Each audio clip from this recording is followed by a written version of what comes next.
Are you listening? Damn.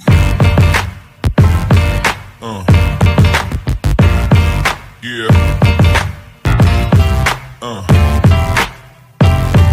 Yeah. Another episode of Trash Talk. I'm TJ O'Connor. With me, as always, Damian the Wolverine Hill. Trash Talk is joined tonight by the number one ranked Josh Clark, fresh off of a win in kickboxing this past weekend.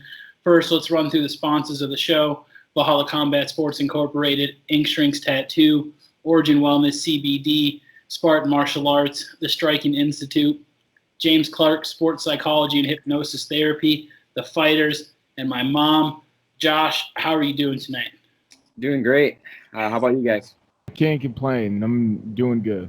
Yeah, I mean, I'm doing fine. I can only imagine how you're doing coming off that big win. You went in there, fought a very tough opponent, and came out with your hand raised. I mean, all in all, how are you feeling a couple days after the fight? I'm feeling good. Yeah, just same as always. After the fight, I got to spend some time with teammates, family, and then went back into training this week again, just like normal. Yeah. Well, tell us a little bit about the fight. How did it go, and is that the way that you saw it going? I mean, the fight went well. I mean, I kind of had a couple of different kind of game plans, or just kind of like what I wanted to do. I was, thinking about maybe kind of sitting back, kind of counter punching, kind of feeling it out. But I also was thinking maybe I should, put the pressure on him, and that's what I decided to do. Right from the bell, because he was a taller guy. He was 6 foot. I'm 5'7", so like he had the reach on me. So I was using my head movement, try to get inside. Wanted to get at it right away. I mean, it's only 2-minute rounds, so I just wanted to put the pressure on right away, and then that worked out for me. So, I mean, that's kind of how I saw it going, and then I was able to execute my plan. So, obviously, you had mentioned his length and his reach, and you wanting to put the pressure on him and try to get on the inside. But is that something that we're worried in this fight? And have you ever fought somebody that long before? Usually, the people I'm fighting against, or the people I have fought against, have been about the same height. Not, or a little bit smaller, maybe a little bigger. But I fought one person that was taller than me by probably that amount. But I mean, and I kind of did the same thing. I kept the pressure. It was coming into the body, going over the top, trying to get some headshots. And I wasn't too worried about it, but I knew I had to keep in the back of my head that I knew that he had that reach or had that advantage on me, I guess. But I was just, try to use it to my advantage also. Yeah, and I mean, certainly did. Sorry, TJ. No, I was muted. My bad. So you are fully justified there. But you mentioned using the body shots, getting in. I saw that, and that was the first thought that I was seeing was it felt like that was a real focal point of the game plan, at least in the first round. Was that an effort that you made leading up to the fight to kind of bring his hands down for ultimately, the combinations you were looking to land second, third round if it got there? Or was that something that just heat of the moment, you had to get inside of the reach, so might as well hit him?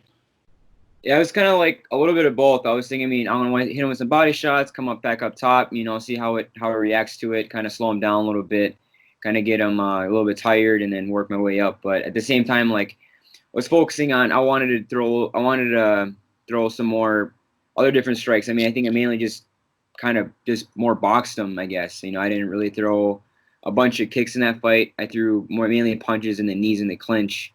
But I mean, just as I was slipping in, I mean, the body was right there, so I just went for the body, and then I kept landing those body shots. So I just kind of, if it ain't broke, don't fix it, I guess. So I just kept landing the body shots and then tried to tire him out. So. Yeah. Okay. I guess it's one thing to talk about your opponent and what you about them. I mean, when the fight occurred, but we didn't give a pre-interview for this fight. What did you know about your opponent leading up to this fight before you had fought him, and compared to what you found out about him firsthand inside the ring with him? And I'm not exactly sure how many fights he's had. I know it's a few. I mean, he's had a few fights. I'm not sure the number. What do you know about him? I mean, obviously, like I wanted to know what I had to go up against. So I mean, I did do some research, and obviously, my dad, as my coach, he looks up my opponents and stuff too, just to kind of help me out and see what I can do and how we can game plan or what I need to do in the fight. But leading up to the fight, I knew he had, he's won a couple fights. I know he won one by knockout for sure. It stopped his opponent. He had a long reach. He had some long kicks. And then he also, just because of his length and height, he could throw his kicks up high. He landed some head kicks in some of his previous fights. Because that was something I needed to be cognizant about. And then also, I don't think there's an official record out there because I mean it's kickboxing. So I think he's had on YouTube I saw like 3 or 4 fights up online. I think he's had about 5 or 6 different types of or kickboxing fights or Muay Thai fights, but. So I knew he had more. He's more of a striker, but yeah, and I mean, just piggybacking off of that, just what like Damien said after the fight, going with it. I mean, how do you feel as far as your comfort level is coming as far as the striking? Because we've talked about it before where you've been boxing since you were young and then you went to a strictly wrestling base and, it's shown in your MMA fights that, you have the ability to take them down. Why not do it? And in your kickboxing matches that have shown lately, your hands and everything just seems so much more fluid. Is this just something where you feel like it's all coming together now into a full package? I think so. Yeah. I mean, I've had boxing matches when I was younger, and I felt good in those boxing matches. It was amateur, but and then I started going more when I got into high school. Started focusing more on the wrestling part. It's just, kind of you have a small window in that wrestling, unless it's kind of hard to make wrestling a living, So that small window. But so I focus on wrestling, but then my fights it just happened to be that way where I would, I wasn't afraid to strike or stand on my feet. It just happened to be that way where I saw a takedown, went for it, and it's, why not take shots, or get hit. So I was just I save yourself from, getting hit or whatever. So I just found the opportunity to take him down. I had my fights, I planned out to stand up with them, but then, whatever happens in a fight, happens in a fight. Sometimes plans change. So but I think just those kickboxing matches I've had in the last year, a couple kickboxing matches, working on my hands, working with Adam Moore and Thomas Jones, feeling a lot more comfortable on my feet, and I feel a lot more fluid, I guess, or just being more aware on my feet, seeing punches coming, moving, getting the flow down. Well, I guess right now this is just what kind of popped into my head because TJ brought up the fact that a lot of your fights have gone to the ground and your wrestling background and all that, but you do have an boxing background as well. And these kickboxing matches that are going on right now, the wrestling season, in the wrestling season, I don't know exactly what's going to happen with the season this year anyway, but I believe a lot of your fights either came right wrestling season or right after the wrestling season. And do you feel like that played a factor into, maybe wrestling in the back of your mind either still because you just come wrestling season or already trying to get into shape because of the wrestling, and that might have played a factor in you have the grappler's reputation in MMA. Right. I think it's influenced a lot. Now that you mention it, I was just thinking my fights have gone either before the wrestling season or after. So it's kind of in that, April till September area. I've had most my MMA fights. And I think just because, the ones right after the wrestling season, maybe just because, 3 or 4 months of just wrestling every single day, maybe just ingrained where in the fight, I'm cognizant of throwing hands, but all of a sudden I see an opening. Oh, there's a takedown. Maybe just in my mind makes that connection. So maybe that's how it happens. But that's very interesting to think about. I felt comfortable going into fights in the Ricky Fields fight, I was planning to stand with him. But then, I slipped a punch and then I was oh, there's the legs and it just kind of clicked. I don't know. I was just and I'm all right, well, I'll just take him down, I guess. Jeremiah Harper landed a takedown in a kickbox on the same night that you had fought in the co-main. And I'm just like, we had spoke with him. The interview hasn't been posted yet, but it will be before it is. But yeah, we talking about that same thing, and it's really funny that you had said that, because I mean, it was an unintentional that he had gotten. It was he started it off as a sweep, and it turned into a takedown, and he's like, oh, like as it's a takedown, he's like, this is illegal, and it was funny. But in MMA, it's not illegal, so it's just like, once it's there, it's like you go for it even. So it's like, I mean, that's basically the comparison. It's if because he grew up wrestling as well. If he's gonna make that mistake in a fight where it's striking only, well, then the takedown is an option, and you can take it when you see it. It's hard not to take it. Like, I mean, it's right there. Yeah, for sure. And it's kind of funny, actually. I mean, In my kickboxing fight this last weekend, like, I think we got in the clinch, I got an underhook, and then I was trying to move him so I can throw a knee, but I was thinking, oh, there could be a hip toss right here. But I was like, nope, I'm just going to throw a knee.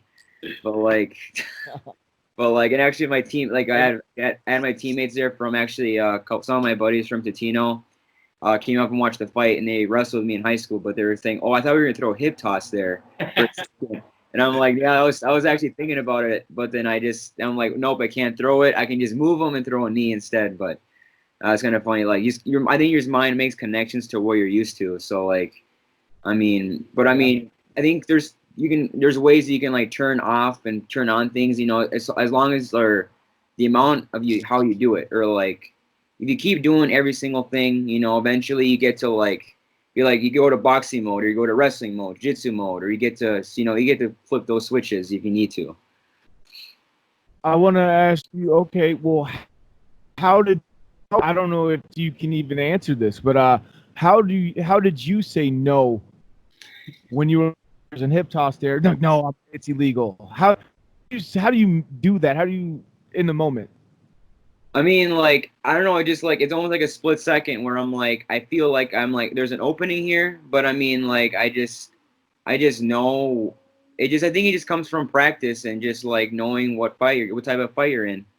Yeah. Like, so I'm like, all right, well, I'm not in this style, but I'm like, I know I can throw a knee here instead. I mean, all of it's the same movement, like, I mean, even though they're different sports, like boxing and wrestling are different sports, but I mean, a lot about them are very similar. Like, in boxing and wrestling, a lot of the people that win is the people that get angles, they get the footwork. It's a foot battle, not even like striking or takedown. It's almost a foot battle, movement, setting it up, getting your opponent offline or out of position, making him uncomfortable to land your strikes or your takedowns. I mean, I think they work hand in hand, even though they're very similar but also very different.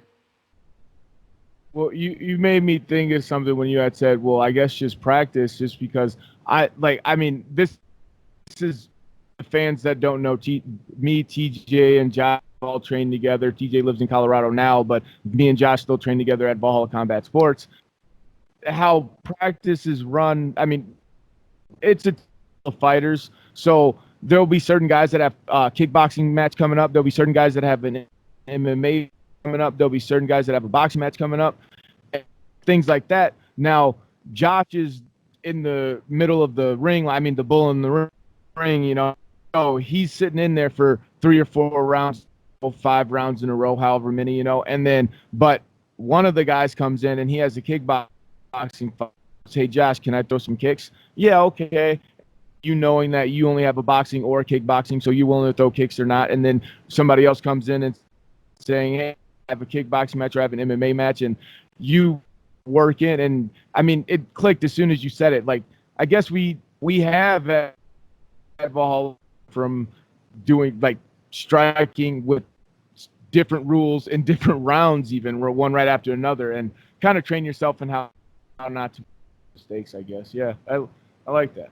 Yeah, for sure. No, I mean, like, because I mean, I've had my different modes and, like, competition. I mean, I like to stay active and just do different things. I try to be more well-rounded, So, like, I mean, I remember going from wrestling season, like in high school wrestling season, then I had, some boxing matches, or I went into a jiu-jitsu tournament, just to kind of get that experience. And then from like focusing on one sport specifically, you get to notice, like, that art form, but then also when you put it into MMA, you get to notice, well, there's certain, every single sport, is not perfect. Like, they're going to have their weaknesses in an MMA fight. Like, I'm not going to go into an MMA fight with a boxing stance because then I'm going to get kicked there. Or in a kickboxing fight, I'm not going to go into a boxing stance. I'm going to go into a hybrid stance where I can throw kicks, but also, like, sprawl on shots. And also when when you're on the ground, I'm not going to give up my back like you would in wrestling to, not get pinned, because in MMA there isn't any pins. And then, in jiu-jitsu, arguably, you can fight off your back, but at the same time, you want to be on top, and that's what I think the judges look for, So there's certain weaknesses to each game. He's got to find, what works best for your style and how you want to fight, and then what works best and how to win fights. That's like my opinion, I guess, but. Yeah, using your knowledge to pick everything up. And at the end of the day, like you said, whether you're wrestling or kickboxing or having a boxing match, you're a mixed martial artist and you're incorporating them all into one style here. So with that being said, now you've had a couple kickboxing matches. Right now, that's really all that's going on. Is your plan to take another kickboxing match, or when can we expect to see you back in the ring or the cage? Yeah, I'm not sure. I'm just I'll have to see talk to my dad and see what options are. There are not a whole lot of options like there was before, just because of this whole stuff. Things are just opening back up. MMA is coming back to the scene, and we'll see what other promotions are opening up, or if they are.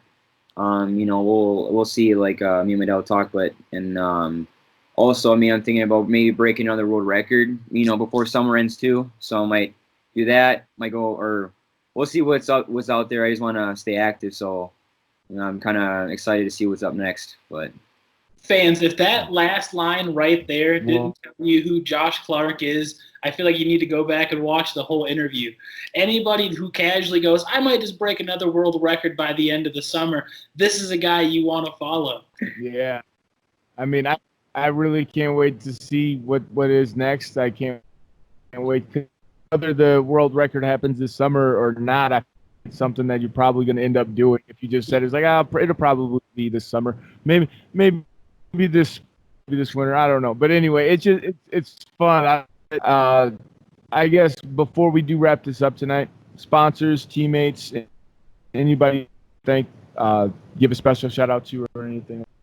Yeah, for sure. I just want to say thanks to you guys, for helping, sponsoring the gyms, helping the fighters out, giving them a platform to talk and kind of just say their piece. I want to say thanks to my gym, Valhalla Combat Sports, and everyone at the gym, all my coaches, my training partners, teammates. I want to say thanks to all my friends, family, my dad, all my sponsors, like Max Nutrition in Coon Rapids, helping me with my diet plan. Help me get ready, be healthy for my fights, going on a meal plan so the cuts are not as hard as they had been before.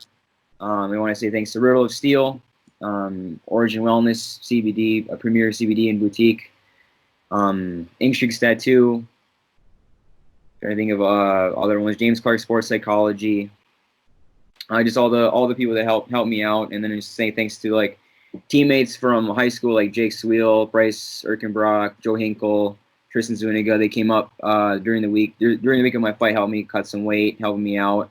Shout out to my fight support, and yeah, pretty much it. I think got most people. And I guess Title Boxing also. That's where I work at. Help coach classes. I think. Then for all the support that they've given me throughout this last like 9-10 months I've been working there so far. Well, thank you, Josh. Love to have you on the show. Can't wait to have you again. TD, you're a punk. No one likes you. People watching this video like this video, though, even though we don't like TJ. Yeah. Subscribe to Trash Talk with Damien and TJ. Yo ho.